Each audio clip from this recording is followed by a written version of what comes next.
The hidden cost of happiness. Why you still feel empty. You have everything you thought you wanted.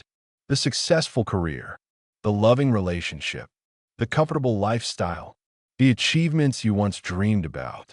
Yet somehow, somewhere deep inside, you feel empty. This isn't depression. It's not ingratitude. It's not weakness or failure. It's something more fundamental, more disturbing. The modern pursuit of happiness has a hidden cost that nobody talks about, and you're paying it every day without realizing it. The happiness industry tells you to think positive, practice gratitude, manifest your desires.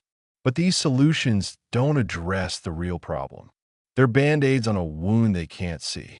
Because the wound isn't from lack of happiness. It's from the pursuit itself. Psychology, philosophy, and lived human experience reveal an uncomfortable truth. The harder you chase happiness, the more elusive it becomes. The more you achieve what should make you happy, the emptier you feel. This isn't a personal failure. It's a structural problem with how we've been taught to think about happiness itself.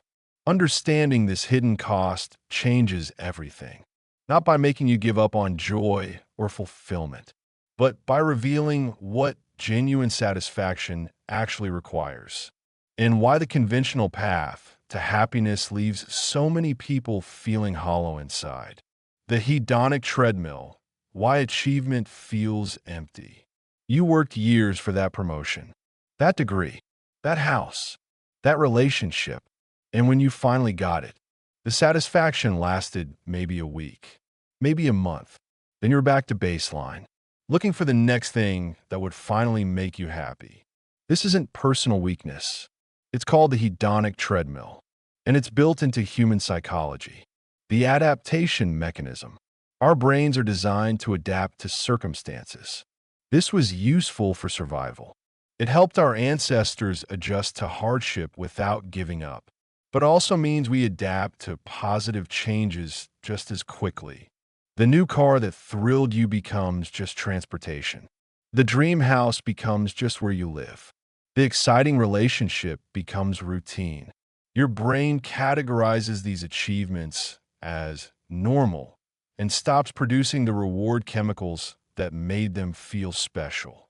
Signs you're on the hedonic treadmill. You feel excited before achievements, but empty after.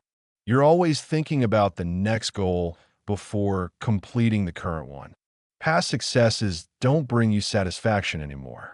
You need increasingly impressive achievements to feel good about yourself. You feel like you're running, but never arriving anywhere meaningful. The moving target problem. The hedonic treadmill creates a cruel paradox. The things you achieve become your new baseline. So your brain adjusts its expectations upward. What once seemed like impossible luxury becomes barely adequate. You thought $50,000 a year would make you happy. Then you earned it, and suddenly you needed 70,000, then 100,000. The number keeps rising, but the satisfaction never comes. This happens with everything. Relationships, status, possessions, experiences. The target keeps moving, just beyond your reach, always promising fulfillment, never delivering it. The cost of positive thinking. The self-help industry has sold us a dangerous lie, that we should always be positive, always grateful, always happy. This relentless positivity has a hidden cost. It makes negative emotions unacceptable, and that creates emptiness. Emotional suppression creates numbness. When you force yourself to be positive all the time, you suppress negative emotions. Sadness, anger, frustration, disappointment, fear. These emotions don't disappear. They go underground. And when you suppress negative emotions, you suppress all emotions. You can't selectively numb. When you shut down sadness, you also shut down joy. When you suppress anger, you also suppress passion. The result is emotional flatness, a kind of living death where nothing feels quite real. Signs of emotional suppression. You feel numb or disconnected most of the time. You can't cry even when you want to. You don't feel excited about things that should excite you. You go through the motions without really feeling present. You wonder if something is wrong with you because you don't feel much of anything. The authenticity deficit. Constant positive thinking creates a gap between your real feelings and what you're allowed to express. This gap is called inauthenticity, and it's exhausting. You're always performing, always managing your image, always suppressing what you really feel. This performance requires enormous energy, energy you could use for actually living. Instead, you're using it to maintain a facade. The emptiness you feel is partly the void created by abandoning your authentic self. You've traded who you really are for who you think you should be. And the person you should be is empty because it's not real.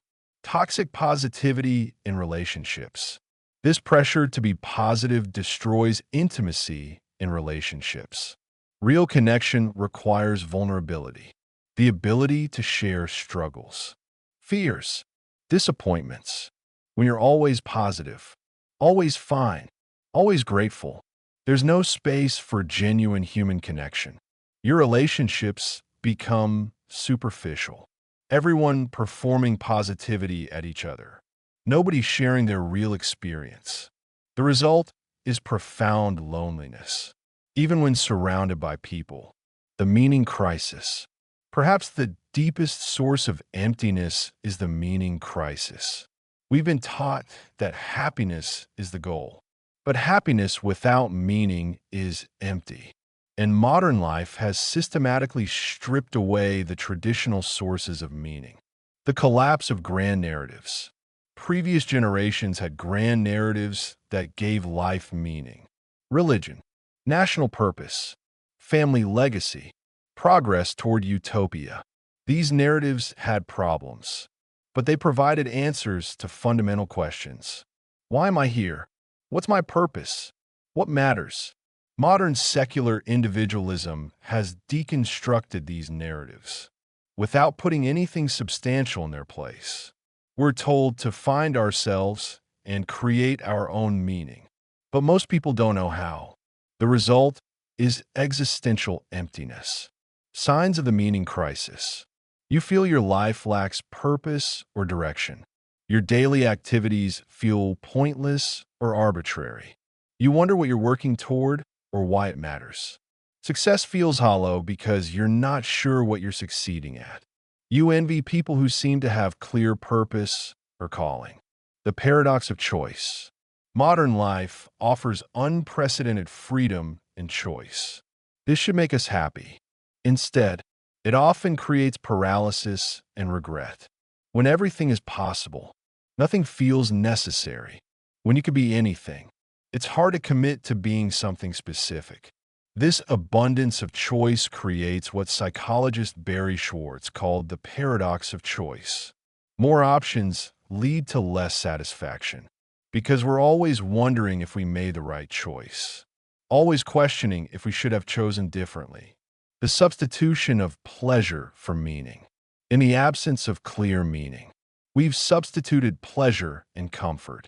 We pursue experiences that feel good, but don't necessarily mean anything. Entertainment, consumption, distraction. These provide temporary relief from emptiness, but they don't fill it. Pleasure is important, but it's not sufficient. Humans need meaning, purpose, something larger than themselves to serve. When we try to live on pleasure alone, we end up feeling empty no matter how much pleasure we consume. The social media amplification. Social media has taken all these problems and amplified them exponentially, creating new forms of emptiness while promising connection and fulfillment. The comparison trap. Social media creates endless opportunities for upward social comparison. You're constantly seeing people who appear more successful, more attractive, more happy, more fulfilled, even though you know these are curated highlights. Your brain still responds to them as if they're reality. This constant comparison creates a sense of inadequacy. No matter what you achieve, someone else has achieved more. No matter how good your life is, someone else's appears better. The result is chronic dissatisfaction. Even when objectively your life is good. Signs of comparison-driven emptiness. You feel worse about your life after scrolling social media. You measure your worth by likes, followers, or engagement. You feel envious of people you don't even know. You curate your own life for social media rather than living it authentically. You feel like everyone else has something figured out that you're missing. The performance trap. Social media turns life into a performance. Every experience becomes content. Every moment an opportunity for validation. This transforms authentic living into image management. You're not going to the beach to enjoy the beach. You're going to get photos for Instagram. You're not spending time with friends for connection. You're creating content that shows you have friends. The experience becomes secondary to its representation. This performance creates profound emptiness because you're not actually living your life. You're creating a version of your life for public consumption. And that version, no matter how impressive, can never satisfy you because it's not real. The validation addiction, likes, comments, shares, these create dopamine hits that feel rewarding. But they're empty calories. They provide momentary satisfaction, but no lasting fulfillment. Like junk food for the ego. The more you rely on external validation, the less internal satisfaction you can generate. You become dependent on others' approval for any sense of worth. And that approval is fickle, unpredictable, never enough. The result is chronic hunger that can never be filled. The work-life imbalance. Modern work culture promises that career success will bring happiness. But the way we work creates its own form of emptiness. The meaningless work trap. Many jobs have become divorced from any sense of meaning or purpose. You're not building cathedrals. You're not healing the sick. You're not teaching children. You're optimizing conversion rates, generating reports, attending meetings that could have been emails. Even successful careers often feel hollow when the work itself lacks inherent meaning. The paycheck is good. The status is nice. But the daily experience of your work feels pointless. This creates existential emptiness that money can't fill. Signs your work creates emptiness. You can't explain why your job matters in a way that feels meaningful. You live for weekends and dread Monday mornings. Your work success feels empty or arbitrary. You fantasize about quitting even though you're successful. You wonder what you're really contributing to the world. The always-on culture. Modern technology has erased boundaries between work and life. You're always accessible, always expected to respond, always thinking about work. This prevents the kind of rest and recovery that allows for genuine satisfaction. You can never fully relax, never fully engage with non-work aspects of life. Never give yourself permission to simply be rather than constantly doing. The result is exhaustion and emptiness, even when your work is successful. The delayed gratification trap. We're taught to sacrifice now for future happiness. Work hard now, enjoy later. Save now, spend later. Suffer now, celebrate later. But later never quite arrives. There's always another goal, another reason to delay satisfaction. Eventually you realize you've spent your whole life preparing to live, but never actually living. You've traded present experience for future promise, and the future keeps receding. This creates profound emptiness, the sense that life is passing you by, even as you're achieving your goals. The relationship paradox. Even relationships, which should provide fulfillment and connection, often create their own form of emptiness. The expectation burden. We expect romantic relationships to provide everything: passion, companionship, financial partnership, parenting partner, best friend, sexual fulfillment, emotional support, personal growth. No relationship can bear this weight. When we expect one person to meet all our needs. Both people end up feeling inadequate. The relationship feels like a burden rather than a joy. And even good relationships can leave you feeling empty because they can't possibly fulfill the impossible expectations we've placed on them. Signs of relationship emptiness. You feel lonely even in a committed relationship. You resent your partner for not fulfilling needs they never could fulfill. You're disappointed that love hasn't completed you the way you expected. You feel like something is missing but can't identify what.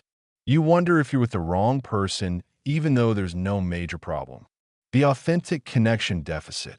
Modern relationships often prioritize harmony over authenticity. You avoid conflict, suppress disagreements, always try to be pleasant, but this prevents genuine intimacy. Real connection requires showing your full self, including the difficult parts.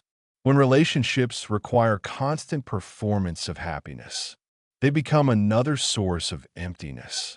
You're together, but you're not truly known, not truly seen. The emptiness comes from being with someone while feeling fundamentally alone. The independence-intimacy conflict. Modern culture values independence and self-sufficiency, but intimacy requires vulnerability and interdependence. This creates an impossible double bind. If you're too independent, you feel lonely. If you're too dependent, you feel weak. Many people oscillate between these poles, never finding a satisfying balance. The result is chronic dissatisfaction in relationships, feeling both too close and too distant, too merged and too separate. The path to genuine fulfillment. Understanding the hidden costs of happiness doesn't mean giving up on satisfaction or joy. It means approaching them differently, more wisely, more authentically. Embrace the full spectrum of emotion. Stop trying to be happy all the time. Allow yourself to feel whatever you feel. Sadness, anger, disappointment, fear. These emotions carry important information, and suppressing them creates the emptiness you're trying to avoid. Genuine fulfillment includes the full range of human emotion, not just the pleasant ones. When you allow yourself to feel deeply, both pain and joy, life becomes more vivid, more real, more satisfying. Even when it's difficult, pursue meaning over happiness. Stop asking, what will make me happy? Start asking, what feels meaningful? These aren't always the same thing. Meaningful activities often involve struggle, sacrifice, difficulty, but they provide lasting satisfaction that happiness chasing never does. Parenting is hard, but meaningful. Building a business is stressful, but meaningful. Creating art is vulnerable, but meaningful. Fighting for a cause is challenging, but meaningful. Meaning fills the emptiness that pleasure leaves behind. Build authentic relationships. Stop performing happiness for others. Start sharing your real experience. This includes struggles, fears, disappointments. Real intimacy requires vulnerability, the risk of being seen and rejected. But authentic relationships, where you're known and loved for who you actually are, provide satisfaction that performance-based relationships never can. Even one or two genuine connections can fill the emptiness that hundreds of superficial ones leave behind. Create rather than consume. Stop trying to fill emptiness through consumption. Start creating something. Anything. It doesn't have to be great art or world-changing innovation. The act of creation, of bringing something new into the world, provides satisfaction that consumption can never match. Right? Paint, build, garden, cook, make music. The specific medium doesn't matter. What matters is engaging in creative activity that expresses something from within you, rather than consuming what others have created. Limit comparison and performance. Reduce social media use. Stop measuring your worth by other standards. Stop performing your life for external validation. This frees enormous energy. Energy you can use for actually living rather than representing your life to others. Live for the experience itself, not for how it will look to others. Make choices based on what feels meaningful to you, not what will impress others. This simple shift can dramatically reduce emptiness. Accept the fundamental incompleteness. Perhaps most importantly, accept that complete satisfaction may not be possible, or even desirable. Some degree of longing, striving, dissatisfaction, these may be fundamental to human experience. The goal isn't to eliminate all emptiness. It's to fill your life with things that make the emptiness bearable. Meaningful work, authentic relationships, creative expression, contribution to something larger than yourself. The paradox of fulfillment. Here's the final paradox. The people who feel most fulfilled aren't those who pursued happiness most directly. They're those who pursued meaning, connection, growth, contribution, and found satisfaction along the way. Fulfillment is a byproduct of living meaningfully, not a goal to be achieved directly. When you stop chasing happiness and start living authentically, engaging with difficulty, contributing to something meaningful, the emptiness begins to fill, not with happiness exactly, but with something better, a sense that your life matters, that you're living fully, that you're not wasting this one precious existence. The hidden cost of happiness is giving up authenticity, meaning, depth, and genuine human connection in exchange for a shallow simulation of satisfaction that never quite arrives. But you can stop paying this cost. You can choose differently. Choose meaning over pleasure, authenticity over performance, depth over superficiality, creation over consumption. When you do, the emptiness doesn't disappear completely, but it transforms from a void that needs filling into space for something real, something substantial, something genuinely worth having. The emptiness you feel isn't a problem to solve. It's a message to receive, a signal that the happiness you're pursuing isn't what you really need. What you need is deeper, more real, more human, and it's been waiting for you, just on the other side of the performance, in the messy, difficult, beautiful reality of authentic human existence. Stop chasing happiness. Start living meaningfully. The emptiness will take care of itself.